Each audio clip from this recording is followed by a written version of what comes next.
Pemirsa apa kabar? Jumpa lagi dalam Warta Berita PTS 10 Maret. Pihak militer Amerika hari ini menyatakan telah menghancurkan lebih dari 5.000 target di Iran, mencakup 80% sistem rudal, basis angkatan laut, angkatan udara, dan sarana komunikasi setempat. Seiring perkembangan operasi militer yang tercapai lebih awal, Trump meyakini bahwa perang melawan Iran akan segera berakhir. Seluruh dunia menyoroti dengan seksama penilaian Presiden AS Donald Trump terhadap operasi Epic Fury. Awalnya Trump menyatakan operasi militer mungkin memakan waktu 4 hingga 5 minggu. Tapi tanggal 9 dia mengungkapkan serangan terhadap Iran hampir selesai, namun bukan minggu ini. They have no navy, they have no air force, they have no anti-aircraft equipment. It's all been blown up. We could call it a tremendous success right now. Namun Korps Garda Revolusi Iran segera mengeluarkan pernyataan mengklaim bahwa mereka dapat terus berperang selama 6 bulan lagi tanpa masalah. CNN melaporkan Iran berencana menerapkan tarif pada kapal yang melintasi Selat Hormuz, namun menyatakan pada negara-negara Arab dan Eropa asalkan mengusir duta besar AS dan Israel, kapal negaranya akan diizinkan lewat. Trump merespons bahwa jika Iran mengambil tindakan apapun untuk memblokade minyak dari Selat Hormuz, Iran akan menghadapi pembalasan 20 kali lipat dari Amerika.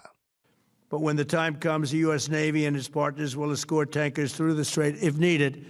Selat Hormuz memasok 20 juta barel minyak mentah dan produk olahan setiap hari dan tidak pernah terputus selama lebih dari seminggu. Begitu pula untuk gas alam. Para ahli CSIS khawatir bahkan jika perang berakhir, ketidakstabilan di Teluk Persia dapat berlanjut sepanjang masa jabatan Trump. Seorang pria Vietnam bersama rekannya menuju kantor polisi di Taichung untuk mengambil ponsel yang hilang. Namun petugas yang mencium bau alkohol di sekujur tubuh mereka menemukan bahwa keduanya adalah PMA kaburan. Salah satunya malah terlibat kasus mengemudi di bawah kondisi mabuk. Keduanya akan didenda dan dideportasi secara paksa. Dua pekerja migran Vietnam mengendarai sepeda motor dengan terhuyung-huyung, berhenti di depan kantor polisi dan berulang kali memeriksa sekeliling. Pengemudi bermarga Nguyen kehilangan ponselnya. Tanggal 8 malam dia membawa temannya bermarga Su untuk membantu mengambilnya. Petugas membandingkan foto ponsel dan menemukan ketidaksesuaian. Akhirnya kedua pria ditemukan adalah pekerja migran buron yang telah lama melarikan diri. Setelah menjalani tes, sang pengemudi didapati memiliki kadar alkohol setinggi 0,51. Awalnya dia hanya bermaksud mengambil ponsel, tak disangka ponsel dan motor disita, bahkan dirinya ditangkap sebagai PMA kaburan. 两位移工就为4人移工，全案经本所查证后，软燃酒驾部分讯后由本所依法适当告发扣车，并依公共危险罪移送台中地方检察署侦办。 Polisi menyatakan lelaki bermarga Nguyen akan dipindahkan ke Kejaksaan Distrik Taichung untuk penyelidikan atas tuduhan membahayakan keselamatan publik dan dapat menghadapi hukuman penjara hingga 3 tahun dan denda hingga $300.000 Taiwan. Lelaki bermarga Su yang dibonceng akan dikenakan hukuman bersama. Selain denda maksimal $36.000 juga akan dipindahkan ke Badan Imigrasi untuk dideportasi secara paksa. Seorang pria 65 tahun yang mengaku diutus oleh Tuhan untuk membasmi komunis diamankan oleh petugas saat mencoba menerobos istana presiden dengan pisau dini hari tadi. Kantor kepresidenan menanggapi bahwa Satgas Keamanan bertindak sesuai standar prosedur. Kondisi di lapangan aman terkendali.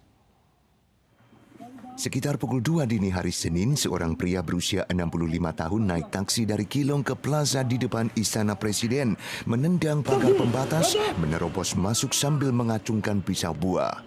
Polisi militer di tempat berhasil melucuti senjata dan melumpuhkannya, kemudian petugas polisi setempat tiba dan menahannya.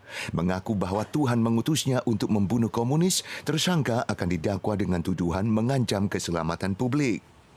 Insiden melibatkan pisau juga terjadi pada hari yang sama di sebuah perguruan tinggi keperawatan di Tallinn, Chiai. Seorang remaja mengendarai sepeda motor ke dalam kampus, mengacungkan pisau, berperilaku aneh dan berteriak-teriak di ruang bawah tanah gedung pengajaran sebelum berhasil dilumpuhkan oleh petugas keamanan. Pihak sekolah menyatakan remaja tersebut telah keluar dari sekolah April lalu dan motifnya menerobos masuk ke sekolah masih diselidiki. Sebuah bus di Taman Rekreasi San Linsi di Kabupaten Nantou tergelincir ke dalam jurang kemarin siang. Total penumpang termasuk pengemudi berjumlah 8 orang. Di antaranya pria 66 tahun bermarga Chen dinyatakan meninggal setiba di rumah sakit. Sementara 7 lainnya mengalami luka ringan. Saat ini semua bus di dalam taman telah dihentikan operasinya. Petugas damkar merawat korban cedera. Tanggal 9 siang, sebuah bus wisata Taman Rekreasi Sanlin Sinantou terperosok ke dalam jurang, menewaskan 1 orang dan melukai 7 lainnya. Korban tewas merupakan pria bermarga Chen dari Changhua yang menderita luka serius di bagian kepala dan tidak menunjukkan tanda-tanda vital setiba di rumah sakit. Pengelola taman menyatakan bus tersebut diduga membentur lereng bukit sebelum jatuh ke jurang sedalam 30 meter. Penyebab insiden masih dalam penyelidikan. Bus yang terlibat kecelakaan berada dalam kondisi terawat dan digunakan untuk mengangkut pengunjung lewat 5 hingga 8 shift per hari. Tragedi naas melanda sebuah tempat pengolahan sampah terbesar di Indonesia. Hujan deras mengakibatkan longsor pada tempat pengolahan sampah terpadu di Kota Bekasi tanggal 8 sore, mengakibatkan 13 orang tertimbun di bawah gundukan sampah.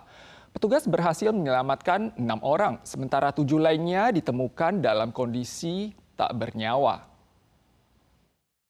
Mesin ekskavator sibuk menggali untuk menemukan para korban yang tertimbun di bawah tumpukan sampah. Hujan deras semalaman mengakibatkan longsor di tempat pengolahan sampah terpadu atau TPST Bantar Gebang, Kota Bekasi, Jawa Barat tanggal 8 sore. Mengakibatkan total 13 korban tertimbun sampah. Di antaranya ada 6 korban yang berhasil diselamatkan, sementara 7 lainnya dinyatakan telah meninggal. Kalau lihat kondisi cuaca memang curah hujan cukup tinggi ya dari sampai kemarin tuh sampai dini hari. Jadi kemungkinan disebabkan hal tersebut. Otoritas mengerahkan 200 petugas SAR untuk misi pencarian korban. Saat kejadian, saksi mendengar warga di lokasi berteriak. Kemudian tumpukan sampah mengalami longsor dan menimbun beberapa orang. Identitas mereka rata-rata adalah pemilik warung, supir truk, dan pemulung yang ada di area sekitarnya. Saat menerima kabar buruk yang menimpa anggota keluarganya, seorang ibu di lokasi kejadian tak kuasa menahan air mata. Dia ninggalin anak 5, Pak. Masih kecil-kecil anaknya. Anaknya pesan, "Nenek, kalau belum ketemu ayah jangan pulang. Tolong cariin ayah buat aku, Nenek." Saya bilang, "Iya, Nenek akan tunggu," saya bilang. Upaya pencarian korban dirampungkan kemarin larut malam. Insiden serupa yang menewaskan sedikitnya 6 korban jiwa baru saja terjadi di Filipina beberapa waktu lalu. Tak disangka kali ini malah melanda Indonesia. Pemirsa sekalian, sekian Warta Berita dari PTS. Kita sua lagi di lain kesempatan. Sampai jumpa.